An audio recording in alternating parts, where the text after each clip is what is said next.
అమెరికాలో అక్రమంగా నివసిస్తున్న వారిని అక్కడి ప్రభుత్వం తిరిగి వారి దేశాలకు పంపిస్తున్న విషయం తెలిసిందే.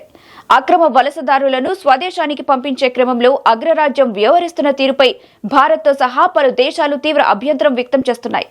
ఈ నేపథ్యంలో వైట్ హౌస్ విడుదల చేసిన ఓ వీడియో చర్చనీయాంశంగా మారింది.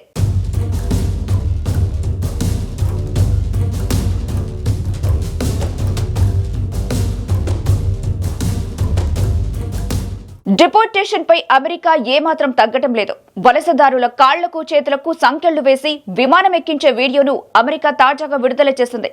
41 సెకండ్ల వీడియోను వైట్ హౌస్ ట్విట్టర్లో పోస్ట్ చేసింది. అధికారులు అక్రమ వలసదారుల కాళ్లకు గొలుసులు, చేతులకు సంకెళ్లు వేస్తున్న దృశ్యాలు ఈ వీడియోలో కనిపిస్తున్నాయి.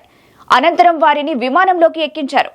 ఇదే విధంగా భారతీయులను అమృత్సర్కు పంపించింది అమెరికా. విమానంలోకి ఎక్కించే సమయం నుంచి అమృత్సర్లో దిగే వరకు మన వాళ్లు ఇలాగే ఖైదీలుగా వచ్చారు.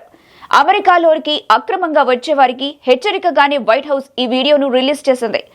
ఈ వీడియోతో ఎవ్వరు ఏమనుకున్నా వి డోంట్ కేర్ అనే సంకేతాన్ని అమెరికా ఇచ్చింది. అక్రమ వలసదారులపై అమెరికా అధ్యక్షుడు డొనాల్డ్ ట్రంప్ కొరడా జులిపిస్తున్నారు. ఈ క్రమంలో ఇటీవల 3 సైనిక విమానాల్లో అమెరికా భారతీయులను వెనక్కి పంపించింది. మొదట 104 మంది వలసదారులు స్వదేశానికి తిరిగొచ్చారు. ఆ సమయంలో తమను సంకెళ్లతో బంధించి తీసుకొచ్చినట్టు వారు తెలిపారు. అమెరికా ఈ వీడియో విడుదల చేయడంతో అందరికీ ఒక క్లారిటీ వచ్చింది. అయితే రీసెంట్ గా అమెరికా పర్యటనకు వెళ్లిన ప్రధాని మోదీ ట్రంప్ తో భేటీ అయ్యారు.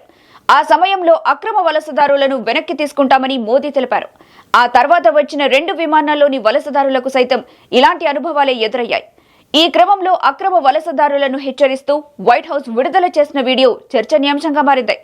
ఇదిలా ఉంటే వైట్ హౌస్ విడుదల చేసిన ఈ వీడియోపై ప్రపంచ కుబేరుడు ఎలన్ మస్క్ స్పందించారు. వైట్ హౌస్ వీడియోను రీపోస్ట్ చేస్తూ వావ్ అని పోస్ట్ పెట్టారు.